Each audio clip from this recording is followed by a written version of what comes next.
तत्व तसे. राबणे म्हणजे काम करणे. पुढे या महाराज मंडळी, पुढे बसा. कामाची यादी नाही दिली, नुसतं राबायचे. इतका यम राबायचा, इतकं काम करायचं तुकोबरायच्या घरी. मुजरा करणं, नमस्कार. हो, कल्पना करा 4-2 हजार ज्याच्या खिशात आहेत त्याची मान कोणा पुढे वाकणं. आणि जगाला खाणारा काळ तुकोबरायला मुजरा करतोय. मुजरा व्याप्ती किती मोठी असेल पालकांची. जगा काळ खाय माथा दिला पाय, त्याच्या डोक्यावर पाय दिलाय. किती मोठी व्याप्ती. याच्या पलीकडे सांगायचं झालं तो तुकोबरायला विटेवरची मालक किती मानित असतील मला नाही सांगता येणार. माझी वाणीच किती घ्या पुरी. पण तुकोबरायच्या धर्मपत्नीच्या पायातला काटा विश्वाच्या मालकाने नखानं काढला नाही, एखाद्या शस्त्रानं काढला नाही, तो दातानं काढलाय. कोट्यावधी सूर्याचं तेज ज्याच्या पितांबरात आहे. हा पंढरपुरातल्या मालकाच्या अंगावरचा पितांबर इतका वजनदार. कोट्यावधी ब्रह्महत्येचं पाप ज्याचं मुख पाहिल्याच्या नंतर जातंय तो चेहरा इतका अधिकारी. ते पवित्र ओठ, ती पवित्र जीभ, ते पवित्र दात, त्याची पवित्रता मोजण्यासाठी कुठे आपल्याकडे पारड आहे का? मालक त्याला म्हणतात तुम्हाला आणि मला इथं किती दिवस ठेवायचं आणि कोण्या दिवशी मळ्यात नेऊन ठोकायचंय. ज्याच्या हातात आहे त्याला जगाचा बाप म्हणतात. आणि हा विश्वाचा मालक श्रीमंत श्री जगद्गुरु तुकोबरायच्या धर्मपत्नीच्या पायातला काटा दातानं काढतो. त्यावरती आईसाहेबांचा अधिकार किती मोठा. हे आईसाहेब ज्यांच्या नावानं ललाटावर कुंकू लावतात ते तुकोबराय किती मोठी असतील, किती मोठी. तरी पण त्यांनी म्हणावं या संतांचा महिमा प्रतिपादित असताना माझी वाणी अपुरी पडते. तिथं गिरगावकर किती पिठला हटणार आहे काय सांगता येणार मला तो महिमा. ऐसा संताचा महिमा झाली बोलायाची सीमा, झाली बोलायाची सीमा, झाली बोलायाची सीमा. ऐसा संताचा महिमा झाली बोलायाची सीमा, झाली बोलायाची सीमा, झाली बोलायाची सीमा. ऐसा संतांचा महिमा झाली बोलायाची सीमा, झाली बोलायाची सीमा, झाली बोलायाची सीमा.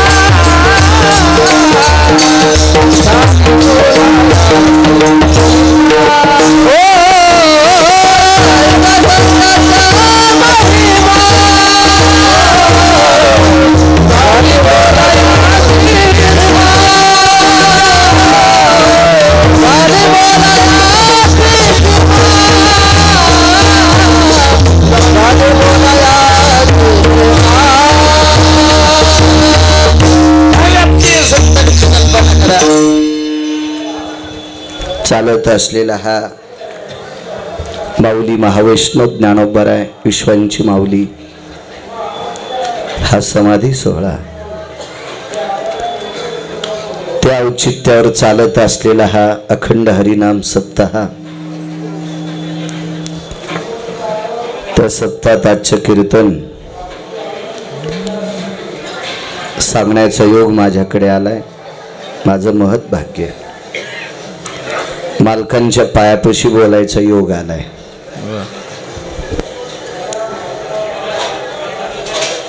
हराळे वैष्णव धर्मशाळा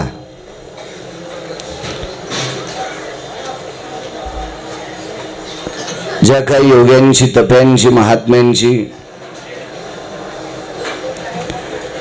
अधिष्ठित सेवेची वर्णी ह्या भूमीला लागली असेल अशा पवित्र संतांच्या महात्म्यांच्या पदस्पर्शाने पुनीत असणारी ही धर्मशाळा सद्गुरु नामनिष्ठ अष्टादश संतांपैकी सद्गुरु रविदास महाराज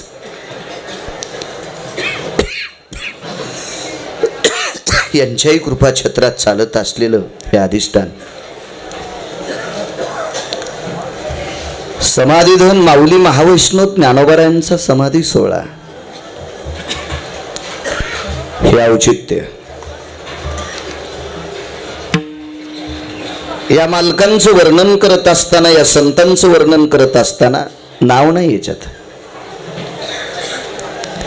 सर्व संत आली त्याच्यात. या संतांचं वर्णन करत असताना माझी वाणी अपुरी ठरते. या अभंगाच्या दुसऱ्या कडव्यात दृष्टांत दिला. थोरी व सांडिली आपुली परिसे, नेने शिव कैसे लोखंडाशी. परिसा लोखंडाचं सोनं करत असतो, फक्त लोखंडाने परिसाच्या जवळ जावं. लोखंड जर परिसाच्या जवळ गेलं तर ते परिस म्हणत नाही बेट्या 40-45 रुपये किलो विकणाऱ्या लोखंड्या, मी तुला खेटल्याच्या नंतर तू लाखो रुपयाच्या भावात जातोस, मी तुला खेटणार नाही असा परिस कधी म्हणतच नाही. उलट लोखंडेच परिसाकडे जात नाहीत.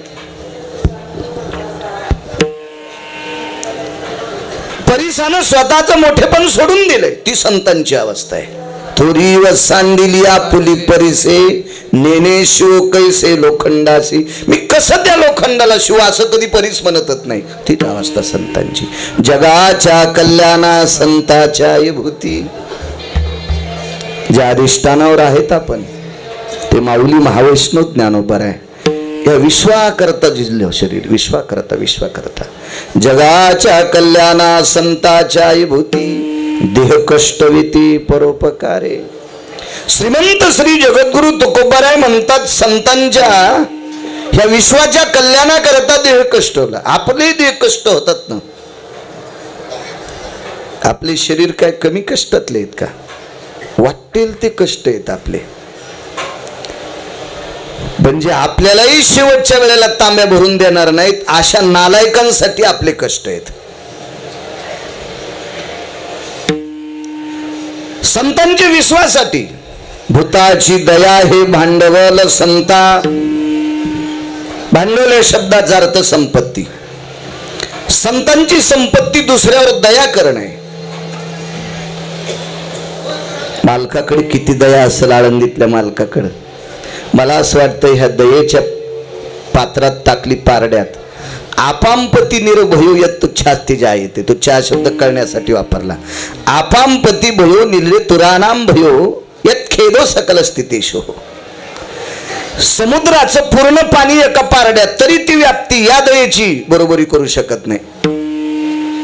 प्रपटलेशी भयस्थितः आकाश व्याप्तिर्भय जाते हे पोकळी धरायाम तुल्य स्थिती. पृथ्वीचं वजन नाही नाही, हे सगळं सगळं गौण आहे गौण. एवढी मोठी दयेची व्याप्ती.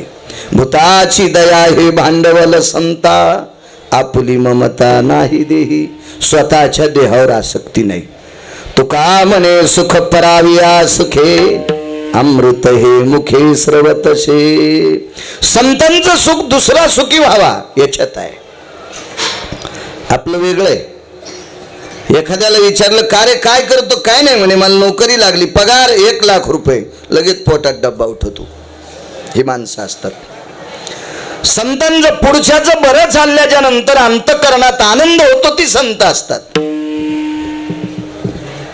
आपण इथून घरी गेलोत ना, आपण आपल्या व्यापार संसारात असे सारखे रमून गेलोत आणि तो प्रपंच जो काही ज्याच्या वाट्याला व्यवसाय असेल तो व्यवसाय करत असताना आनंदानं करत असतो, नीतीनं करत असतो, नीतीचं मूल्य सांभाळून करीत असतो, वैचारिक पातळी जर घसरू देत नसेल, असं आनंदात वागत असेल तर इथं आनंद होतो. आनंदीत इथं आनंद होतो. इथं ज्ञानोबारायांना आनंद होतो. इतकं इतकं वैभव मोठं. हा साधा सोपा सरळ अभंगाचा अर्थ.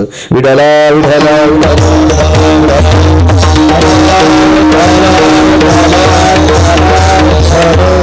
तुकोबाराय म्हणतात माझी वाणी पुरत नाही. असं काय संतांकडे एखादा पुरावा मी तुमच्या समोर मांडील. मोठ्या श्रद्धेनं चालत असलेला पुन्हा हराळे वैष्णव ही धर्मशाळा, सर्व विश्वस्त मंडळ आदी करून सर्व समाज बांधव त्यांना धन्यवाद देतोय. आदरणीय संदीपान महाराज घायाळ त्यांचे बाबा आमच्या गावाला 20-25 वर्ष गिरगावला त्यांच्या वडिलांची सेवा झाली. स्वामी म्हणायचे त्यांना. तात्विक सात्विक निष्ठावंत वारकरी वैकुंठवासी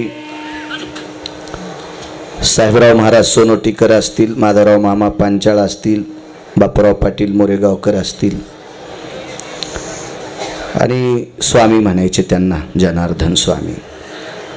छोट्या लेकरानं जरी आवाज दिला तर जी शब्द मुखारविंदातून यायचा. हसतमुख व्यक्ती, अत्यंत खूप खूप खूप सात्विक आणि सदाचारी. महाराजांनी मला फोन केला, विश्वस्तातले एक जण सुद्धा बोलले, मलाही येण्याचा योग आला. माझं महत्भाग्य. संदीपान महाराज तुम्हाला धन्यवाद.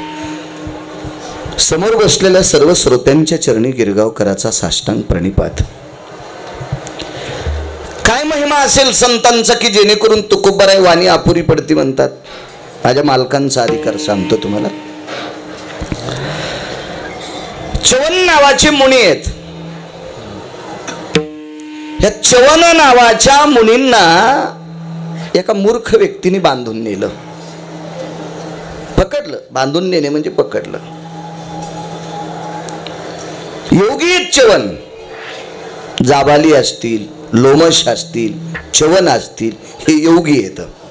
मालकांचा अधिकार किती मोठा आहे. माऊली महावैष्णव ज्ञानोबारायांचा. या च्यवनासारख्या महान योगी राजांना राजा बळीकडे दोन नालायक माणसं, या दोन नालायक मूर्खांनी च्यवन स्नान करत असताना पकडून नेलं. ठेवायचं कुठे एवढ्या मोठ्या व्यक्तीला. च्यवन म्हणजे काय, ग्रामपंचायतचे सदस्य थोडे होते ते. काय सोसायटीचा मेंबर थोडाच आहे. जिल्हा परिषद पंचायत समितीचा काय मेंबर थोडाच आहे. एखादा आमदार खासदार थोडाच आहे. ते च्यवन आहे, च्यवन.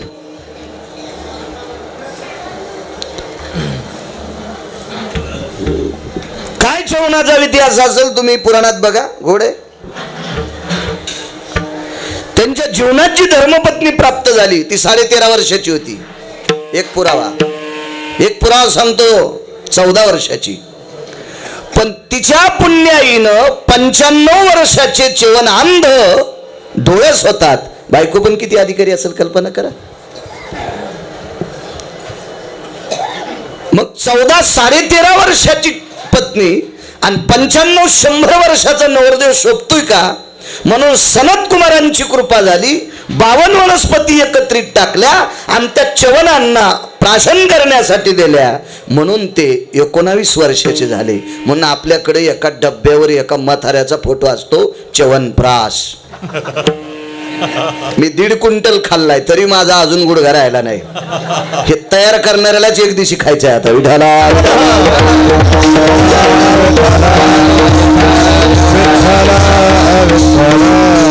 हा पुराणातले च्यवन.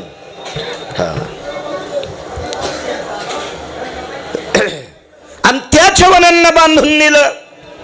मालकांचा अधिकार सांगतोय, आळंदीतल्या मालकांचा. बसा बसा बसा बसा बसा पाटील, जिथं जागा असेल सरका, पुढे पुढे सरका.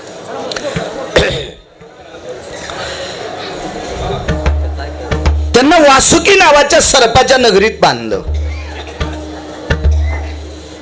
तिथे भजन केलं च्यवनांनी. योगी आहेत च्यवन. हा योगी आहेत च्यवन.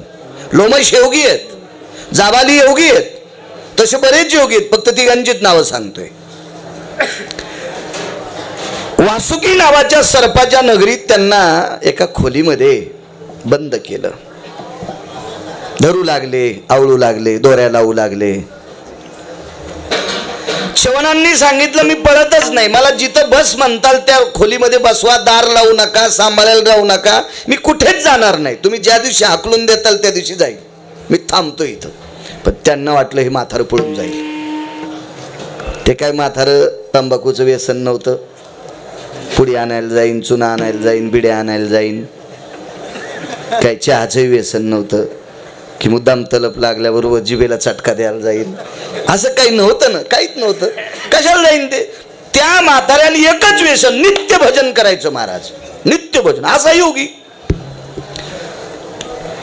कितीतरी सापाच्या जाती च्यवनांना म्हणजे पळून जाऊ नये, संरक्षण नाही बरं, त्यांनी आपण केलेल्या नजर कैदेतनं पळून जाऊ नये याच्याकरता या सर्पांना च्यवनाच्या बाजूला, जसा एखादा मंत्री चालल्याच्या नंतर पोलीस लोकांचा ताफा असतो ना, कोणी घुसून तुमच्या आमच्यासारख्यांनी, तुमच्या आमच्यासारखे फक्त मतदान करण्यापुरते मंत्र्याकडे घुसावा. एकदा का त्याला निवडून दिलं की मग त्याच्याजवळ तुमच्या आमच्यासारख्याला जाता येत नाही. ही पद्धत आहे, पद्धत. याच्याकरता ताफा नाही, ह्या व्यक्तीनं पळून जाऊ नये म्हणून कितीतरी सापांच्या जाती, फार जाती सांगितल्या सापाच्या. सापाला नावच 14 आली पुराणात. व्याळम मुरंग भया ददंशक सर्वा स्थिती, अशी नाव आहेत फार वेगवेगळी सापाला. 2 दिवसाच्या नंतर 3ऱ्या दिवशी वासुकी नावाच्या सर्पाने मीटिंग घेतली. वासुकी हा नावाचा मोठा सर्प आहे, त्याने मीटिंग घेतली. मालकाचा अधिकार किती सांगतोय. मीटिंग घेतली आणि राक्षस राजा बळींना आमंत्रित केलं. महाराज, तुमच्या 2 नालायकांनी आमच्या इथं कहर करून ठेवलाय. काय म्हणले, कसला कर, काय झाले कर. काही नाही म्हणे, एक महाराज आणून ठेवले ते भजन करतात. मग तुम्हाला या भजनाचा काय त्रास आहे. आम्हाला भजन आवडते, पण त्यांच्या भजनामुळं आमच्या एकाही सापाच्या दातात विष राहिलं नाही. या साधूनं जे भजन केलंय का, त्या भजनामुळं आमच्या एकाही सापाच्या दातात एक करडीसारखी पोकळी असती, पिशवी असती. सापाला एक दात असतो विषारी सापांना, आणि त्या करडीसारख्या पोकळी, बारीकशी करडी, शेतकरी आहात ना तुम्ही, करडी माहिती आहे आपण त्याला, त्या करडीसारखी अशी बारीकशी पोकळी असती आणि त्याच्यात विष असते. विष एकाही त्या पोकळीमध्ये विषच शिल्लक राहिलं नाही. राक्षस राजबळींनी सांगितलं, असं कसं शक्य. काही बोलता तुम्ही, सामान्य जीवन माझ्या मूर्ख लोकांनी पकडावा. एवढा मोठा अधिकारी कुठे मूर्खाच्या तावडीत येत असतो का. वासुकींनी सांगितलं, चांगल्यालाच मूर्ख झटत असतात. नवला अंकाराची विशेष न लगे सज्ञानाच्या झोंबे कंठी नाना संकटी. ज्याला बायको भेट नाही त्याच्या नादी कोण लागायले. तुम्ही अजून बी लक्षात द्या, रंग कोण्या कपड्यावर टाका वाटतो, काळ्या का पांढऱ्या आहे का नाही. तेच भिजिलं म्हणून वाटतं का नाही, रंगीलं म्हणून वाटतं का नाही. त्रास हा गुले बोल बाय वाजू दे. या गुले विडाला विडाला विडाला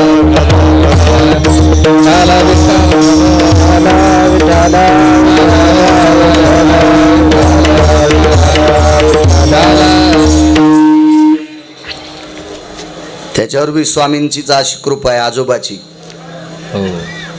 संदीपान बघ, काय नाव आहे त्याचं, भागवत भागवत भागवत. वा वा, कृपा आहे तुला, आजोबांची कृपा आहे.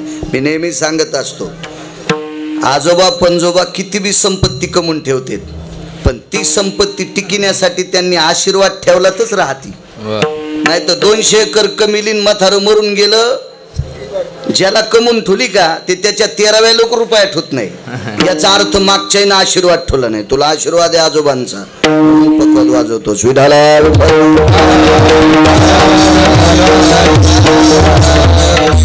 वासुकीनं राजा बळीनं सांगितलं, असं कसं शक्य हो. नाही हो म्हणे, झालंय तसं. निर्विष झाल्यात आमच्या सरपंचा जाती. दृष्टांत संपला. ज्या व्यक्तीने 2.5 दिवसात कितीतरी सर्पाच्या जाती विष संपून टाकलं, म्हणून हे सर्प चीन मधले लोक खातेत. त्याला कोबरा खा म्हण. अरे बाळासाहेब, खातील का ते, मरतील ना बेटे ते. ते कोबरा नावाचा सर्प असा आहे म्हण, त्या नुसती अशी फुटकार आणली तो 16 फुटाहून एक थेंब अंगावर पडला गुलाबी विषाचा, तर 16 फुटावरचा माणूस सुद्धा मरतो. अंगावर विषाचा थेंब पडल्यावर तर खाल्ल्यावर कसा करीन हरिपाठ म्हणील का ते. कसे खातील ती लोक ती सर्प. ही च्यवन नावाच्या योग्यानं विष संपवलेले सर्प. च्यवन, लोमश आणि जाबाली, 3 योग्यांचं नाव सांगतोय. त्याच्यापैकी एका योग्यात ताकद होती सापाचं विष संपवायची. आणि असे सर्व योगी ज्या योग्याच्या पुढे डोकं लोक झुकवतात. नुसतं डोकं झुकवत नाहीत, तर या सगळ्या योग्यांची माय म्हणून जर उपमा कोणाला असेल तर या मालकाला नाही म्हणून पुरावा.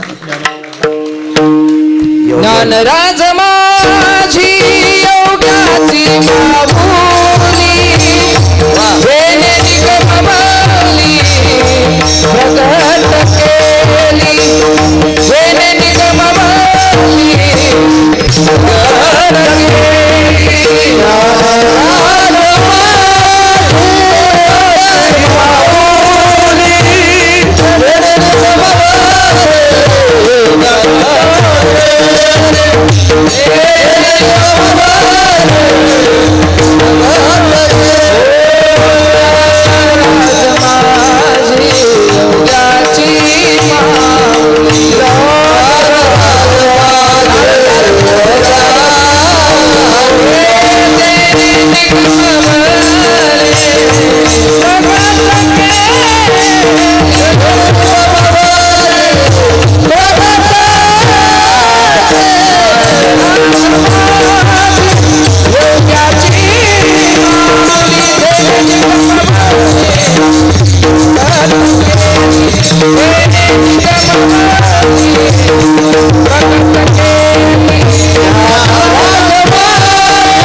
एका योग्यानं कितीतरी सापाच्या जातीचं विष संपावा नामस्मरणाने, ही त्या योग्यात ताकद.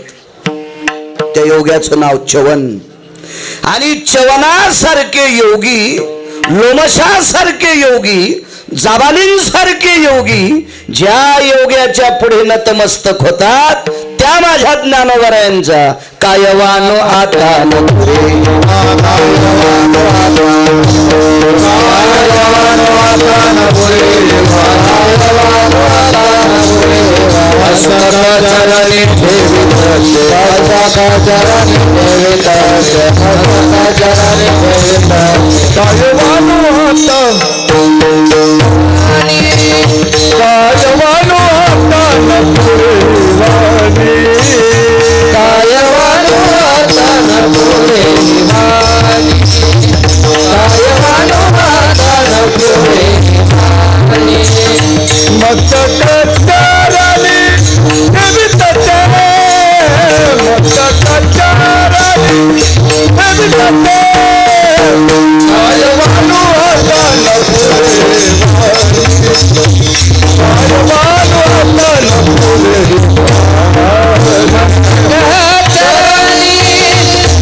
एकदा नारदाला शाप लागला.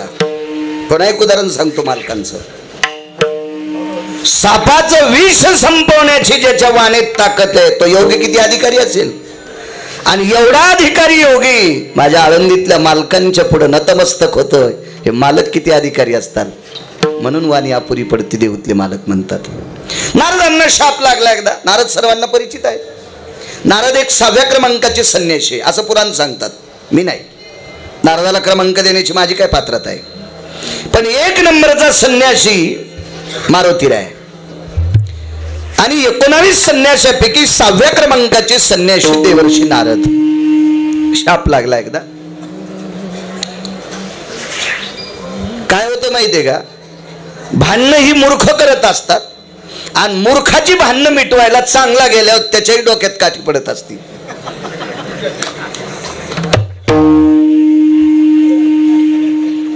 सोडायला जाणाऱ्याला लागते का नाही, कधी कधी लागत असत. तसं नारद भांडणातच गेलते का. थोडसा अहंकाराचं गंडल वाढलेला एक राजा,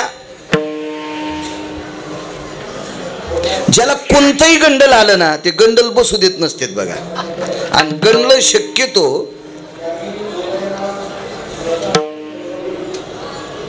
सांगू नये अशा जागेवरच येते. हो, काखेत येतील, जांगेत येतील, बसायच्या जागेवर येतील. गणलं शक्यतो गणलं डॉक्टरकडे गेले की डॉक्टर अगोदर म्हणतात याला तपासावं लागतंय, हाकूनच देतात आहे का नाही. मग त्याची ती बायोप्सी करा, काय करा वगैरे वगैरे. ऐकून ऐकून मला इंग्रजी शब्द थोडे थोडे पाठ झाले.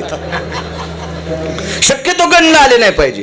कोणाला अभ्यासाचं गंडल आहे, मला इतकं पाठांतर आहे, मला अमक आहे, मला तमक आहे, मला असं आहे, माझ्याकडे इतका पैसा आहे, येडपटेस तू. तसं एक गंडल त्या राजाला आलं. तो राजा ज्या देवाने या संप्रदायाची स्थापना केली त्या देवाचा सासरा भगवान शिवशंकरांचा.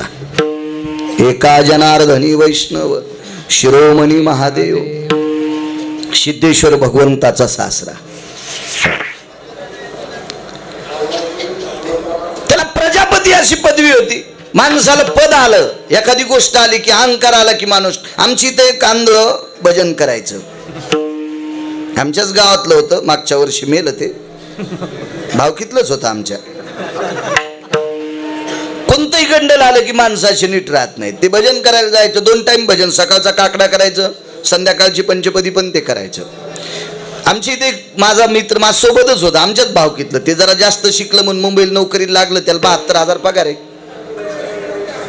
मी इकडे आलो, 71,000ची पेत आहे ते दर महिन्याला. म्हणजे ते वरचे 1000 काढता येत नाहीत म्हणून ठेवावं लागते, ते खात्यावरले काढता येत नाहीत ना. ते गावाकडे आल्याच्या नंतर मला म्हणे, अरे बाळू यांची दखल घेतली नाही तुम्ही. म्हणलं काय दखल घ्यायची, हे अंध येतं. म्हणलं मग आता माझे डोळे त्यांना बशी देत नाही, एक द्यायला असता. नाही म्हणे, हे घरून मंदिरात जातात, मंदिरातून घरी येतात, त्यांना कसं दिसतंय. म्हणलं दिसतच नाही, दिसण्याचा काय प्रश्न आहे.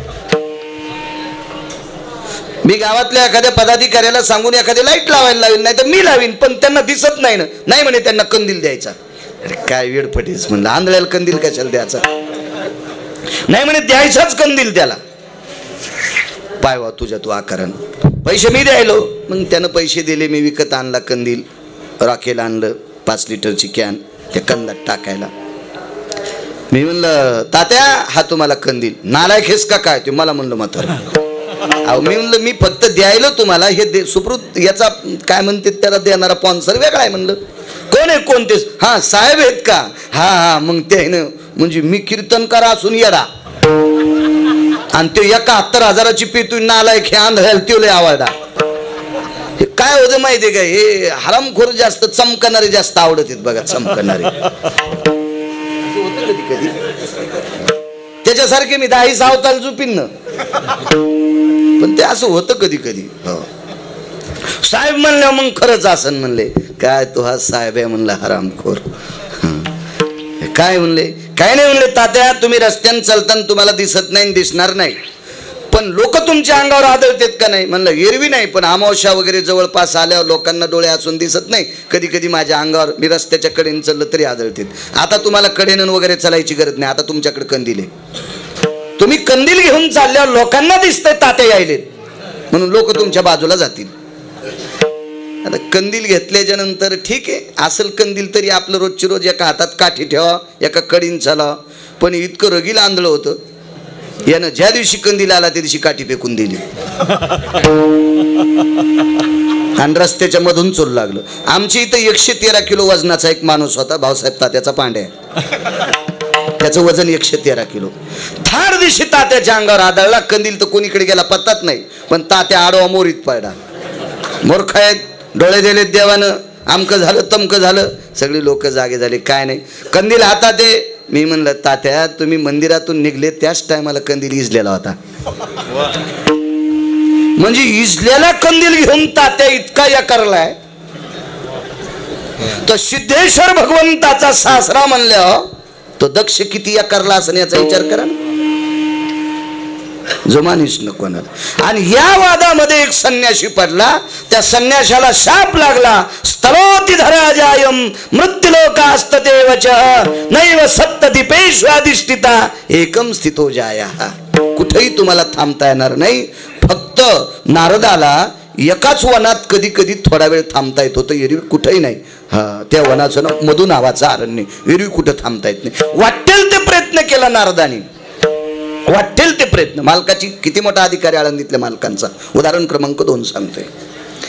पण शाप काही संपत नाही. शेवटी ज्या इंद्राला नारदाने पर्याय सांगितला होता, तुमचं 5 प्रकारचं अमृत हे अशुद्ध झाले, हे शुद्ध करण्यासाठी जम्बूद्वीपामध्ये पंढरपूर गाव आहे. त्या पंढरपूर गावामध्ये मंगळवेढा नावाचं गाव बाजूला आहे. तिथे चोखोबाराय नावाचे संत राहतात. श्रीमंत श्री चोखोबाराय ही संत राहतात. आणि या संतांच्या सानिध्यात तुमचं अमृत गेलं की हे अमृत शुद्ध होतंय, असं नारदानी इंद्राला सुचवलं होतं. माणूस दुसऱ्यासाठी उपाय सांगता येतो, स्वतःसाठी कधी कधी अडचणीत येते. आणि मग एके दिवशी इंद्राचं ते अमृत शुद्ध झाल्याच्या नंतर इंद्र आणि शची इंद्राची पत्नी, जयंत इंद्राचा मुलगा, जयंती इंद्राची कन्या, सगळ्यांनी आग्रह केला महाराज आजच्या दिवस तुम्हाला आमच्याकडे थांबावंच लागते. नारदानं सांगितलं राजन हे खरंय, पण मला थांबता येत नाही, जेवण झालं की पळावं लागते, मला शाप आहे. आणि मग त्या दिवशी इंद्रानं सांगितलं देवर्षी आमच्याकडे लागलेलं ग्रहण काय पाप वाढवतं, त्या पापाने आमचं 5 प्रकारचं अमृत अशुद्ध झालं. हे शुद्ध करण्यासाठी तुम्ही चोखोबारायचं नाव सांगितलंय. तुम्हाला एखादा असा संत नाही का?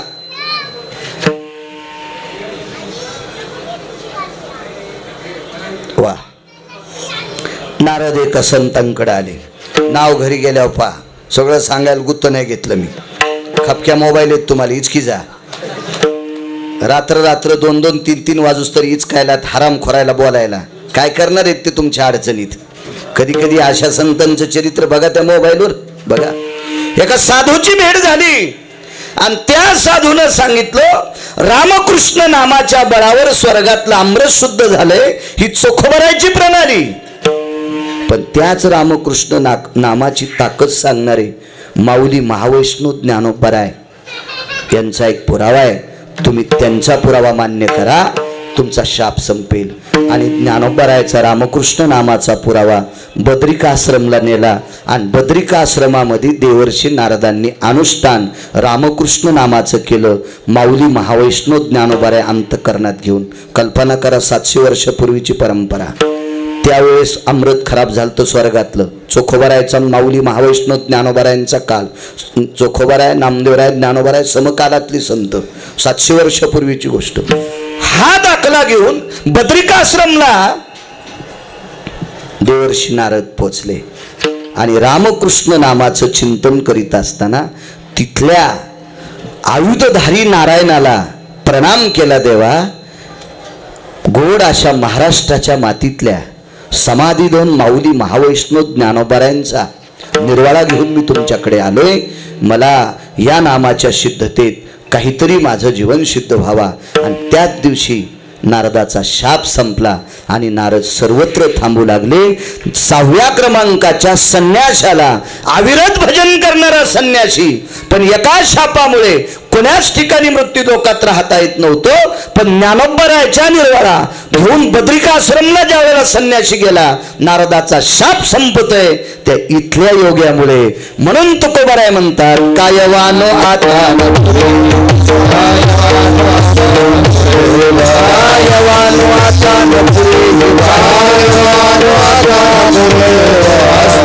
चरणी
काय मोठा पुरावा असेल मालकांची, काय ताकद असेल. आणि एवढ्या मोठ्या योग्याच्या दरबारात महाराज संपवायचं का नाही का? ते आल्यामुळे माझ्या लक्षात आलं. विठाला विठाला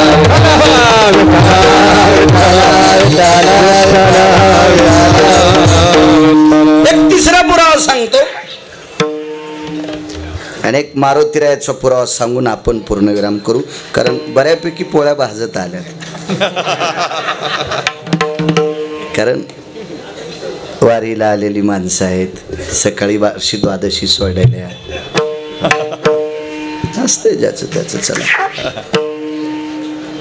एक सोपा साधा सरळ सरळ, अडचणीत हात घालायचा नाही, इंचू निघत असते. आमच्या बाजूला जमीन इकरी निघली 6 एकर. राण्याचे नाना, बळी भाऊ, टकले अण्णा, शिवाजी भाऊंना माहिती, तात्या आमचे. त्या 6 एकर जमीन विकत घ्यायची, त्याच्यातली 2 एकर आम्ही विकत घ्यायची टाळली. ते म्हणे का हो, तुम्ही 4 एकर घ्यायले ही 2 एकर का घेणं, त्याच्यात विहीर आहे ना, आणि त्या विहिरीला 5च्या मोटरचं पाणी आहे, तुम्ही का घेत नाहीत ती जमीन. नकोच म्हणलं. त्याच्यात एका अधिकार संपन्न, अधिकार म्हणजे फार मोठ्या गडगंज पैशावाल्याच्या बापाची समाधी होती. आपण ही जमीन घेतल्याच्या नंतर पोळ्याच्या दिवशी नारळ याच्याही समाधीला फोडावं लागेल. आज चंद्र भागवत फोडावं लागेल का नाही, याच्याही समाधीला फोडावं लागेल नारळ. पाड्याच्या दिवशी आपण मुडण हाणायला गेलो, त्या दिवशी त्याही समाधीला नारळ फोडावं लागेल.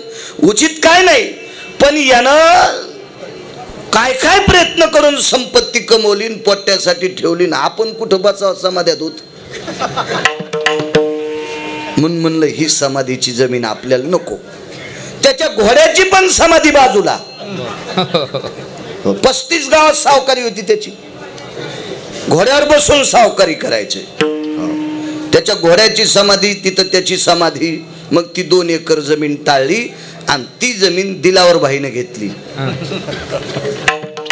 दिलावर भाई माझ्यासोबत 4 टनला शिकायला होतं ते, त्यानं घेतली ती दिलावर भाईन. त्यानं जमीन घेतली, रजिस्ट्री झाली, हातात कवाला पडला की 3ऱ्या दिवशी JCBनं समाधीचे दगड.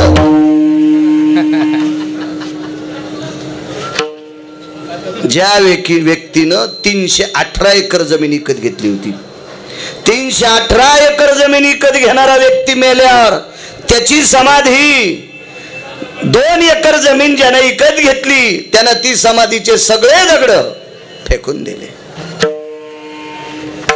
त्याच्यातले घडीव दगड होते काळ्या पाषाणाचे, शालीमार दगडाचे, त्यांनी त्याच्या वाट्याला लावले. त्याच्यावर बसून दात घासीते दिलावर भाई, त्याच्यावर बसून दात घासीते, त्याच्यावर बसून दात घासीते. कृपा सांगतो आळंदीतल्या मालकांची. 350 एकर जमीन ज्यानं कमवली, शरीर मानवी आहे, माणूस आहे, तो गेल्याच्या नंतर त्याचे हे हाल. या विश्वात कोठ्याही कौशल्य क्षेत्रात ज्या पशुला वापरल्या जात नाही त्या पशुचं नाव रेडे आहे. त्याच्यावर एकदाच हात ठेवला तर 700 वर्षापूर्वी दिलेली समाधी आजही त्या समाधीला लघुरुद्र करतात. ही ताकद कोणाची आहे? या मालकांची. कायवानो आता नको, कायवानो आता नको, कायवानो आता नको, कायवानो आता नको, चरणी ठेविता, चरणी ठेविता, चरणी ठेविता, कायवानो आता नपुर हे बाई. क्या बात आहे,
ही व्याप्ती आहे संतांची, ही व्याप्ती आहे मालकांची, हा अधिकार आहे मालकांचा गोयाला. म्हणून काय वानो आता न पुरे ही वाणी. एकदा एकच पुरावा. भीम नावाची व्यक्ती सर्वांना परिचित आहे. महाभारतातला राजकुमार आहे तो, बलाढ्यशाली आहे, ज्याला 9000 नागाचं बळ होतं. त्याच्या काकाला 10,000 डोळे नव्हते, त्याला 10,000 नागाचं बळ होतं. भीमाला 9000 नागाचं बळ आणि 8,000 नागाचं बळ एका राजाचा हरामखोर मेहुणा होता. त्याचं नाव होतं कीचक. त्याला हरामखोर का म्हटलं माहितीये? कारण भारतीय संस्कृतीमध्ये, जाऊ दे बाकीची संस्कृती, आपल्या वारकरी संप्रदायात अभ्यास किती असेल तो बाजूला ठेवा, गाथे किती पाठ आहेत ते बाजूला ठेवा, ज्ञानेश्वरीच्या वया किती पाठ आहेत ते बाजूला ठेवा. संसारिक जर असेल तर आपली स्वतःची पत्नी सोडून जी बाई दिसल जिला बघून माय म्हणतो त्याला 1 नंबरचा वारकरी म्हणतात. आणि हा हरामखोर कीचक या देशातल्या पवित्र स्त्रीला अंधाराचं सावट बघून तिच्या हाताला स्पर्श केला. तिचं नाव होतं द्रौपदी. ती सामान्य नव्हती. जिचे होता दर्शन मिळे पोट भरी अन्न, जिच्या पायाचे नख बघितल्याच्या नंतर 60,000 शिष्यासह दुर्वास एक योगी, जिचे पाय बघितल्याच्या नंतर गंगेत तृप्तीचा ढेकर देतो. अधिकार किती असेल त्या बाई माऊलीचा? आणि म्हणून त्या नालायकाला 8,000 नागाचं बळ, भीमाला 9,000 नागाचं बळ. आणि एके दिवशी इंद्रप्रस्थातून हा भीम हस्तिनापूरला आला. काय वानू आता एका संतांचं चरित्र सांगतो माऊली ज्ञानोबारायांच्या दरबारात. जेवायला येथेचे गोडधोड पदार्थ केली आणि भीमाला काम सांगितले, जा मानस सरोवरातून सुवर्ण कमळाची फुलं आणा. भीमानं सांगितलं काय हरकत नाही, आणतो मी. 9,000 नागाचं बळ. रस्त्याने जोरात पळाल्याच्या नंतर 1-2 किलोमीटरचे झाडे पालते होत होते, इतकी शक्ती होती. एवढी शक्तिशाली भीम. पोचले मानस सरोवर. ही मानस सरोवरामध्ये सुवर्ण कमळाची फुलं होती आणि ही त्या नालायक दुर्योधनाला पाहिजे होती. तसा दुर्योधन पण नालायकच. महाभारतात 24 लोक नालायक होते. सकाळी सकाळी त्यांचं नाव घ्यायचं नाही. दुर्योधन्या, शकुन्या, दुःशासन्या, जयद्रथ्या, हे हलकट लोक होते ना, हलकट होते. मोठी भाऊजाई आई समान असताना आई समान असणाऱ्या भाऊजाईला ज्यानं मांडीवर बसवलं, किती हरामखोर दुर्योधन असेल. भारतीय संस्कृतीतल्या या विश्वातलं सर्वात मोठं जडवड काय रत्न असेल त्या देशाची स्त्री आहे. त्या देशाची स्त्री आहे. का जडवड? समाधीधन अलंकापूर निवासी माऊली महावैष्णव ज्ञानोबराय सुद्धा एका पवित्र माऊलीच्या पोटी जन्माला आले. रुक्मिणी आई साहेब, तुकोबराय सुद्धा कनकाई साहेब. अशा रत्नांना ज्यांनी जन्माला घातलं ती भारतातली स्त्री किती पवित्र असेल कल्पना करा. ज्या योग्याचं चित्र आहे, ज्या महात्म्याचं चित्र आहे, ज्या वैष्णवांचं चित्र आहे, रविदास महाराजांचं प्रतिमा आहे, यांना जन्माला घालणारी माऊली किती अधिकारी असेल. हे तर गेलेत नाही काशीत. मगाशी काशीचं सांगत होते प्रवचनकार बाबा. रविदास महाराज काशीला, मी आठवलं म्हणून सांगतोय, पुन्हा जागेवर येतो, कडेवर येतो मी, ताण घेऊ नका. मला एसटी फिरून आणायचा ना, ते बस स्टँडला नेतो, आणतो बस स्टँडला. दोन्ही चरित्र एकात एक सांगतोय. रविदास महाराजावर अतूट प्रेम असणारे एक सद्भक्त निष्ठावंत. हे बस ना माय, बस बस बस बस बस बस बसू दे, बसू दे. 2दा गेली इथून, बस. पोरगी आहेस का तू? हो, येत असली तर चल बाई, आमच्या इथं चांगलं लग्न करीन तुझं. एरी पोरीचा लय तुटवाडा आलाय माय. विडाला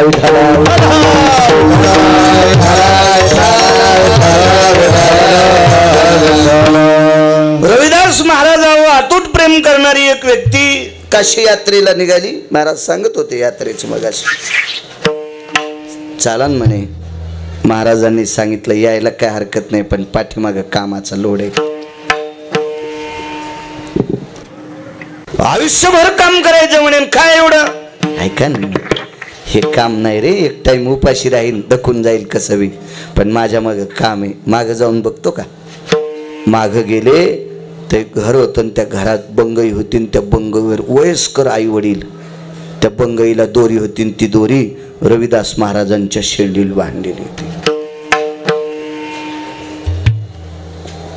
ठीक आहे म्हणले, मी जर तिकडे आलो तर बंगई हलणार नाही, आई वडिलांना झोप येत नाही, हाड ठणठण करतात, त्यांचे आजार आहे त्यांना, आणि माझ्यासाठी हे देव सर्वात मोठे आहेत, सगळे देव आहेत माझे इथं. वा,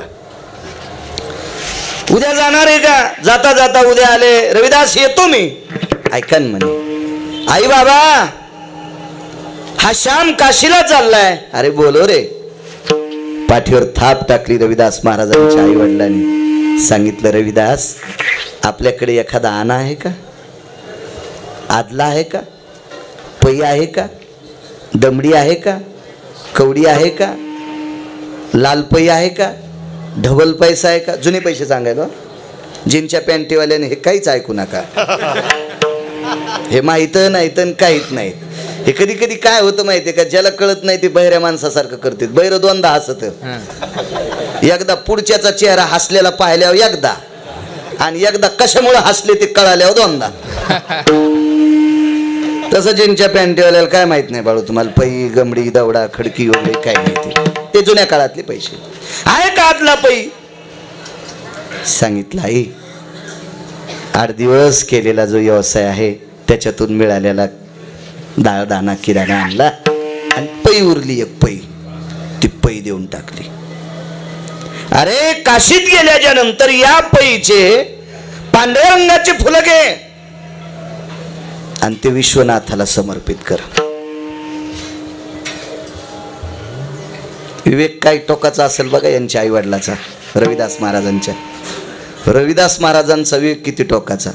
मी दिलेल्या पैचे फुलं घ्यायला माझ्या आई बाबानं सांगितलं, पण हार कशात ववशील म्हणून दोऱ्याचा एक तोडा दिला. तो तोडा काय शिवायचा होता माहिती, बुट शिवायचा. कुठं पोचलेले लोक आहेत कल्पना करा, यांची कल्पना करा. तो तोडा देऊन टाकला, ती पै तो तोडा कमरेला गुढ्यात खोसला धोत्राच्या. पोचले तिथं, दर्शन स्नान करण्यासाठी पोचले. स्नान आटपलं, वारकरी येतो व्यक्ती, काय असेल आपलं गीता वगैरे वाळवंटात मांडली, वाचू लागला. तेवढ्या अवकाशात एक हातवरी आला, आणि हातवरी आल्याच्या नंतर असं काही ज्या वेळेला घडतं का, त्यावेळेला या पवित्र देशातल्या बायका जरा जास्त वळवळ करतात. तुम्ही जास्त जास्त. मग कोणी हळीत कुंकू टाकायला गेली तर कोण म्हणले गंगाचा हात आला, चोळीस टाकली.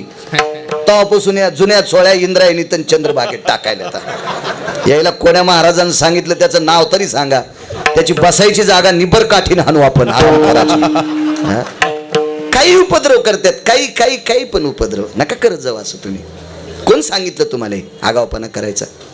दुरूनच घेत्यान, त्या दुरणात एक फुलवातच लावत्यान, ती फुलवात पेटी द्यान, दुरण इंद्रायणीत शेकून देत्यान. ती फुलवात जळाल्यावर दुरण जळतून, दुरण जळाल्यावर इंद्रायणीला शेक लागतो. तुमच्या डोक्यावर असा जुडगा ठेवून पेटल्यावर कसं म्हणताल रामकृष्ण हरी, आहे का नाही. नाही कडबा पेटल्यावर आणि पेटायचं का डोकं, असं कसं दीपदान करीत असतात का. शास्त्र म्हणेल ते सांडावे, ते राज्यही तृण मानावे. काही करतात. मंदिरात गेल्यावर देवाच्या तोंडाला पेडा लावती, खातो का तुमच्या हाताने देव. देवाच्या तोंडाला पेडा लावला, निघून गेली की देवाच्या तोंडात मुंग्या. अर्धा देवाच्या तोंडाला प्रदक्षिणा करताना मागून अर्धा भिताडाला. देव मागून खात असतो का. हे सगळं यायचाच उपद्रव आहे. कुठं नाही का सुधरा त्यांचं सुधरू बाबा. या म्हणते मेला आम्हाला 1 नंबरचं रत्न म्हणला ना, आता तो बॉम्ब टाकायला.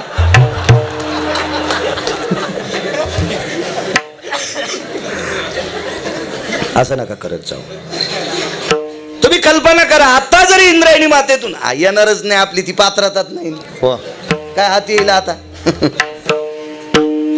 काय काय ते हातच घेऊन घरी जायचे.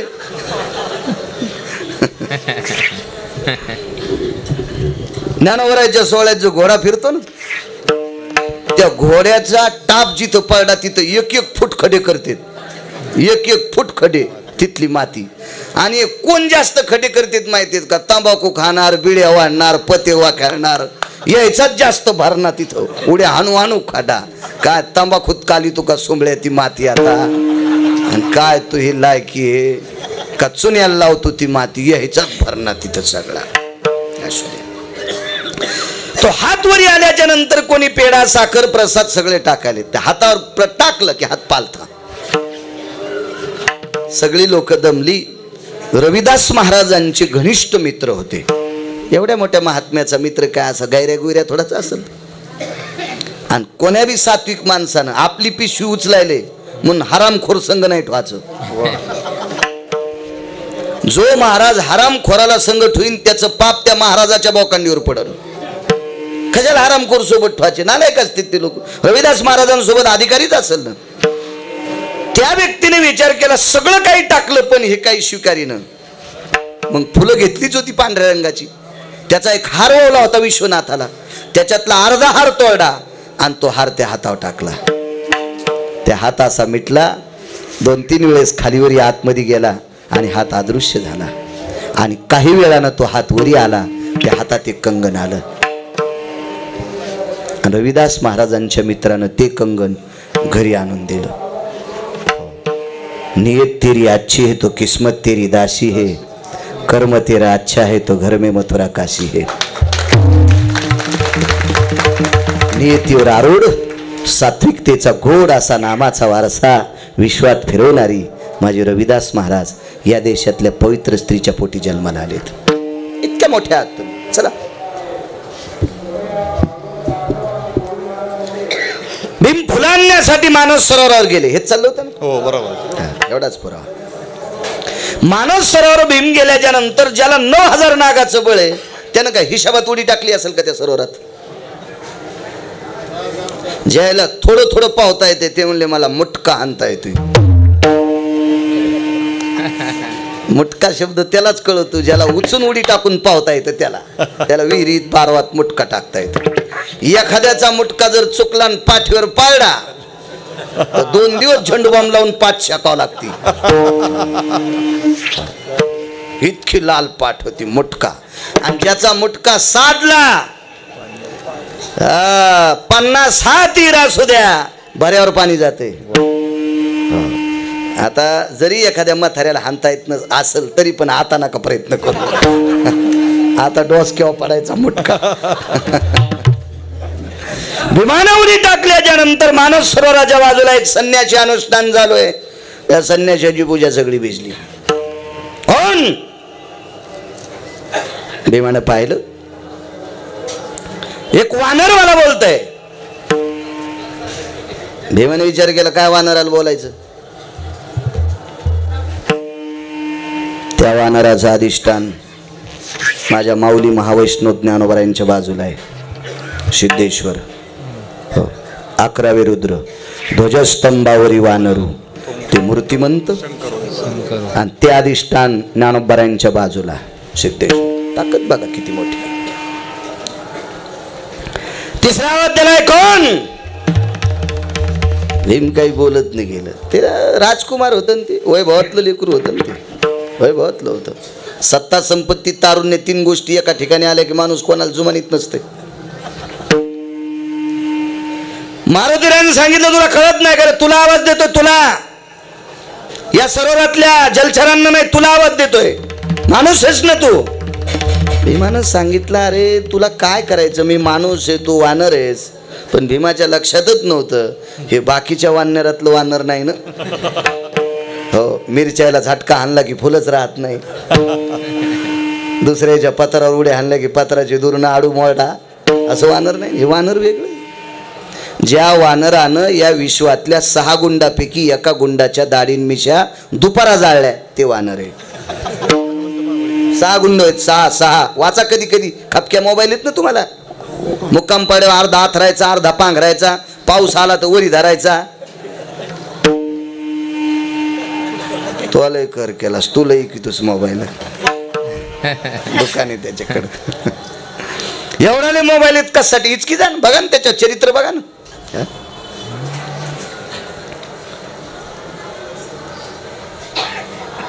तुमचं तुम्ही काम करा म्हणे. अरे काय म्हणे, वानर आहेत ना, असू दे ना वानर. आतलं पाहिलंच नव्हतं कोण होतं म्हणून.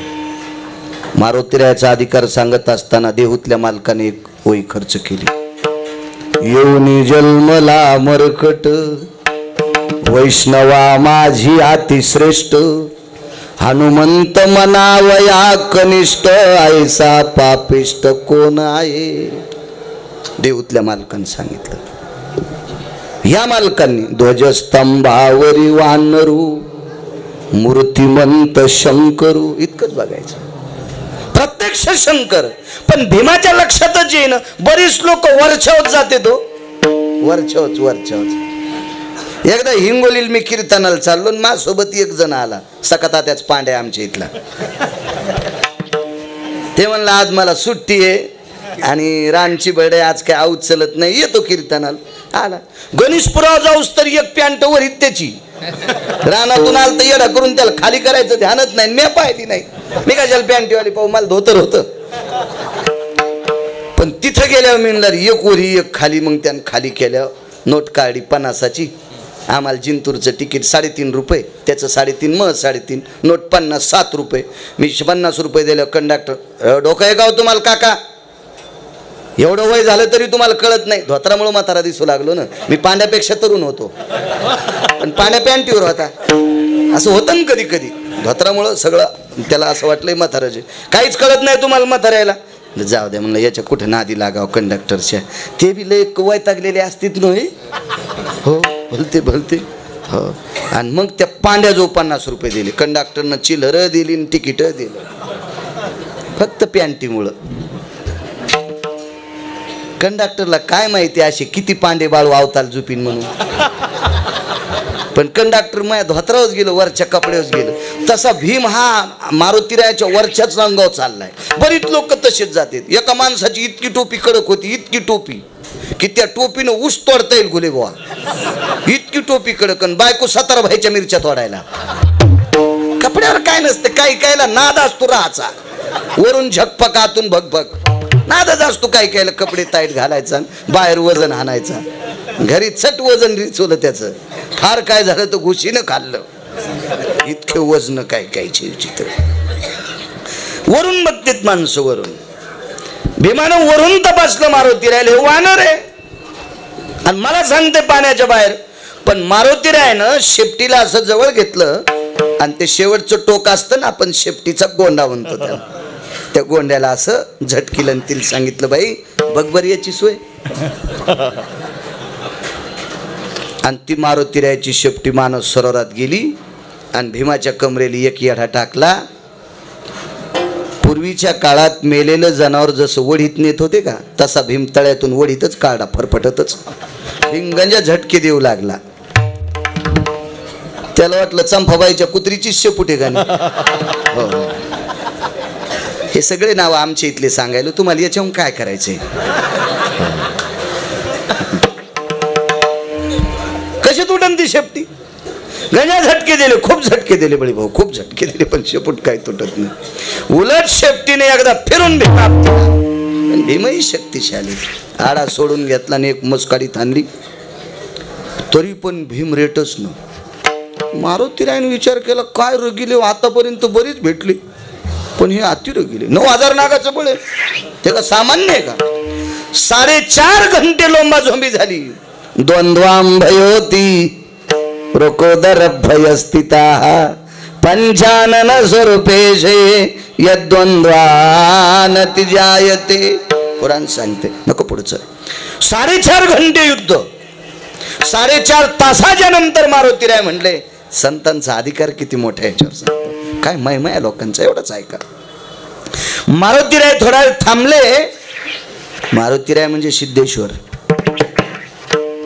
पण हे भगवान संतांच्या रूपात आहेत. हो, भगवान शिवशंकर शिवजीच्या रूपात आल्यावर पुढच्याचं कल्याण करता यायचं नाही. का? कारण देवाला पुढच्याचं कल्याण करण्यासाठी बायोडाटा तपासावा लागतोय. त्याचं पाप पुण्य किती. संत तपासितच नाही, त्यांच्या मनात आल्यावर याचं काय करायचं. ज्ञानोबरायांनी रेड्याचा कुठं बायोडाटा तपासला नाही, तपासला. काय करत नाही म्हणले तपास, त्यांची ताकद आहे ती. हो, 700 वर्ष होऊन गेले, आजही लघुरुद्र. ही ताकद आहे बायोडाटा सुधारायची, देवाला नाही बदलता येत. म्हणून भगवान शिवजी संतांच्या रूपात आहेत, मारुतीरायाच्या रूपात. मारुतीरायाने सांगितलं, अरे आपण कोण? मी इंद्रप्रस्थात राहतो, 5 पांडवांपैकी एक आहे. आईबाबांचं नाव. भीम म्हणलं, कशाला विचारित असन? 4.5 घंटे आपटू हाणलंय, आणि आता आई वडील कशाला विचारित असेल? मारुतीरायानं सांगितलं, अरे बाबा सांग ना, मी पंडूराजाचा पुत्र आहे. मारुतीराय हे त्रेतायुगाच्या अगोदरचा जन्म, भीम हा द्वापार युगातला, म्हणजे त्यावेळेस पासून पूर्ण विषय ज्ञान, त्रिकाल ज्ञानी. मारुतीरायाने विचार केला, पंडूला शाप आहे, आपत्य कशी? संतांचा महिमा सांगायला थोडासा. मग भीमानं बाकी पूर्वकल्पना दिली. दुर्वासाची 5 मंत्र, योगी दुर्वास 5 अत्यंत रागीट योगी होते. त्याच्यापैकी शीघ्रकोपी म्हणायचं, शीघ्रकोपी. त्या शीघ्रकोपी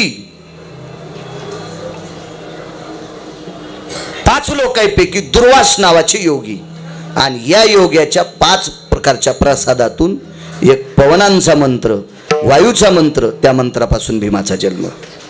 पूर्व इतिहास सांगितला. मारुतीरायाचे डोळे भरून आले. अरे तू तर माझा भाऊ आहेस, मी 4 तास तुला अंगाला कातडं ठेवलं नाही, तुझ्या इतकं मारलं. हात लावले छातीला. भीमा एक काम करू, मी तुला आलिंगन देतोय. मारुतीरायाने विचार केला, याच्या शेपटीत इतकी ताकद आहे, मला जनावर वाढ्यासारखं वळडे, अंगाला कातडं ठेवलं नाही, इतकं आपटू मारलंय. आणि मी जर आलिंगन दिलं तर काऱ्या मोहड्यासारख्या माझ्या फासुळ्या मोडून टाकील. भीमाने विचार केला, नको हो आलिंगन द्यायचं. पण मारुतीरायानं सांगितलं, माझ्या वरच्यावर जाऊच नकोस भीमा, मी इतका सात्विक आहे, इतका पुण्यशील धर्मशील आहे, स्वतःची पोचपावती नाही दिली. पण योग असा आला, मी ज्या मातेनं मला जन्म दिलाय का, त्या अंजनी मातेला जितक्या गोड दृष्टीनं पाहतो, तशी जगातल्या प्रत्येक स्त्रीला अंजनी मानणारा मी 1 नंबरचा संन्यासी आहे. माझ्यावर विश्वास ठेव, मला आलिंगन दे. आणि मग भीमाला कुठंतरी थोडीशी भावना जागरूक झाली, आणि भीमानं मारुतीरायाच्या कवेत आपलं शरीर दिलं. भीम नाही तिथपर्यंत गेले, मारुतीराय तिथपर्यंत गेले, आणि भीमाला असं कवटाळीत घेतलं. पण कवटाळीत घेतल्याच्या नंतर भीमाला अंतकरणात शंकेची डाळ शिजत होती. आपण जर श्रद्धेनं आलिंगन दिलं, आणि यानं जर आवेशानं आपल्याला आलिंगन दिलं, शरीर दिलं आणि आलिंगन दिलं, तर आपल्याला मारून टाकील. म्हणून भीम स्वतःच्या वजनात 9,000 नागाच्या बलशाली वृत्तीत थोडा ताईट भूमिकेत राहिला. आणि मारुतीरायानं श्रद्धेनं आलिंगन दिलं, आणि आलिंगनाची कव सुटली, मिठी सुटली. आणि मग मारुतीरायाच्या हातामध्ये पाणी आहे. संकल्प सुटला, जितकं मी माझ्या आईकडे बघत असताना मला वात्सल्य जागरूक होते, नैष्टिक ब्रह्मचर्याचा कासोटा माझ्याकडे, जगातल्या प्रत्येक स्त्रीला माय आणि बहीण मी संबोधतोय, अशी वृत्ती माझी गोड असेल, तर माझं अंग जितकं भीमाच्या अंगाला चिटकलंय, तितकं वज्राचं हो. म्हणून 3.5 वज्रापैकी भीम अर्ध वज्रदेही आहे. मारुतीरायाच्या अंगाचा स्पर्श जितका भीमाच्या अंगाला झालाय, तितकं भीमाचं अर्ध शरीर वज्राचं झालंय. पुढचा इतिहास जाऊ द्या महाभारतातला. पण लक्षात घ्या, ज्ञानोबरायाच्या सानिध्यात असलेले देवादिदेव सिद्धेश्वर भगवान, याच भगवंतानी एका वैष्णवाच्या रूपात, एका वारकऱ्याच्या रूपात, एका हरिभक्ताच्या रूपात अवतार घेतला मारुतीरायाचा. आणि त्या मारुतीरायानं एका भजन करणाऱ्या वारकऱ्यापैकी एकाला आलिंगन दिलं. पांडव भजन करत होती, पाहती पांडव अखंड वनवासी, परी त्या देवाशी आळविती किंवा आठविती, भजन करणारी पांडव. मग या सिद्धेश्वर भगवंतानं एका वैष्णवाचा, तो वैष्णवा माझे अतिश्रेष्ठ मारुतीराय, आणि त्या वैष्णवानं एका भजन करणाऱ्या राजपुत्राला आलिंगन दिलं, तर अर्ध शरीर वज्राचं होते. ही वैष्णवांची ताकद आहे. कायवानो आता न पुरे, कायवानो आता न पुरे, मस्तक चरणी ठेवी,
शक्ती आहे संतांची. काय वानू आता न पुरे ही वाणी, मस्तक चरणी ठेवी तसे. 10 मिनिटं आपल्या वेळेला राहिले. 10 मिनिटात पूर्णविराम. किती शक्ती संतांची मोठी आहे. श्रीमंत श्री जगद्गुरु तुकोबरायच्या सानिध्यातले संतांजी महाराज एक जगनाडे नावाचे संत. ते काय सांगतो 5 मिनिटात. त्यांच्याकडे एक सखा नावाचा बैल होता. तो सखा नावाचा बैल त्यांचा घाणा ओढायचा. घाणा उपजीविके करता त्यांचा व्यवसाय होता. तेलाचा घाणा. त्यांच्याकडे तेल काढायचे ते. हरि का नाम पेट का धंदा न करे मूर्खांदा. ते का हिंदी कवीचं वाक्य, चांगल्या माणसाचं वाक्य. हरि का नाम पेट का धंदा न करे मूर्खांदा. आपल्याला देवानं जो व्यवसाय दिलाय तो निमूटपणे गोडपणे तो व्यवसाय करायचा. आपल्या पोटाची खळगी भरायची आणि मिळालेल्या वेळात विश्वाच्या मालकाचं भजन करायचं. काम बंद करून एकाही संतांनी भजन करायचं सांगितलं नाही. कामामध्ये काम, काही म्हणा राम राम. हो, कॅनलला पाणी सुटलंय, मोटार चालू आहे, ते बंद करा. ऊस वाळू द्या, ज्वारी वाळू द्या, गहू वाळू द्या आणि भजन करा. एकाही साधून सांगितलेलं नाही. एकाही नाही. व्यवसाय होता तेलाचा घाणा. पण ते एके दिवशी दुर्गावी गेले. तेलाचा घाणा बंद पडला. लोकांना उकाड्याचं तेल होतं, वरव्याचं तेल बंद पडलं. लोक घरी येऊन गर्दा करू लागले. महाराजांच्या पुतण्यानं घाणा झुपला. बैल चालत नव्हता. बैलाला पाठपुरे फुटेपर्यंत मारलं पण बैल काही चालला नाही. काय करावं. शेवटी बैल सोरडा खुंटावर बांधला. एवढं बैलाची पाठ फुटली, त्याच्या पाठीतून रक्ताचे थेंब वाहत होते. संध्याकाळी संताजी महाराज घरी आले. हातपाय धुवायला पाणी दिलं. धर्मपत्नी अधिकारी होत्या. बसायला आसन टाकलं. 2 घास जेवायला दिलं. पण पत्नीच्या डोळ्याच्या कडा मात्र ओल्या होत्या. लक्ष्मी, डोळ्याच्या कडा ओल्या झाल्यात. काय कारण? काही नाही. 10-15 दिवस तुम्ही निघून गेले. लोकांना तेलाची अडचण आली. वरव्याचं तेल होतं उकाड्याचं.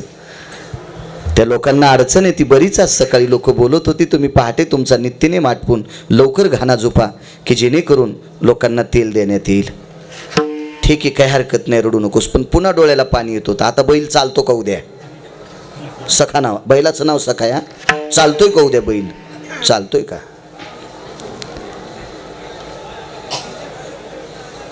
पण काही सांगितलं नाही मालकाला. पहाटे उठले, नित्यनेम आटपला. त्यांनी काकडा केला, हरिपाठ. काय काय असेल ती संध्या त्यांची.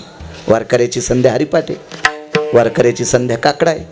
कर्मकांडातली संध्या 24 नावाची. केशवाय नमा, माधवाय नमा, अच्युताय नमा, संघर्षणाय नमा, ही 24 नावाची. आपली संध्या हरिपाठ काकडा आहे. किमान हरिपाठ म्हणताना तरी तंबाखू खाऊ नये. किमान काकड्याचा ते 1-1.5 तासाचा पूर्णविराम होईपर्यंत तरी बिडी ओढू नये. कधी कधी फार झाले. मला असं वाटतं काही काही नियम लोकांनी सांभाळू न सांभाळू ज्याचा त्याचा भाग झालाय. पण लोक ज्यांच्या पाय पडते त्यांनी तरी नियम सांभाळायचे. मगाशी आपला विषय झाला शिवाजी भाऊ. रामायण त्याच व्यक्तीनं सांगावं की ज्यानं भावाचा बाण नाही कोरला. ज्यानं भावाचं रान कोरले त्याला रामायण सांगायची काय पात्रता आहे? रामायण हे संस्कृतीचं बिंब आहे, अत्यंत गोड, ज्याच्यात संस्कृती शिकवली. हो, ते रामायण आहे. रामायण त्याच व्यक्तीनं सांगावं ज्याची बायको गाऊन घालीत नाही त्यानं. तुम्ही याला बी टाळ्या वाजवायले.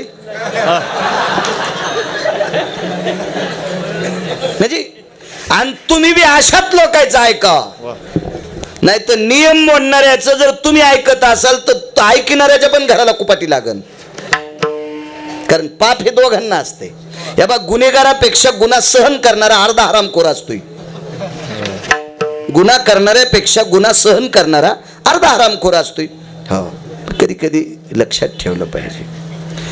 अहो सकाळी चालता चालता एक जण माया घोळात थुकला.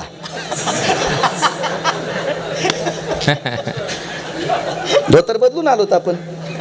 बापरे. एवढी मोठी तंबाखू अख्खा अर्धा गाय छाप.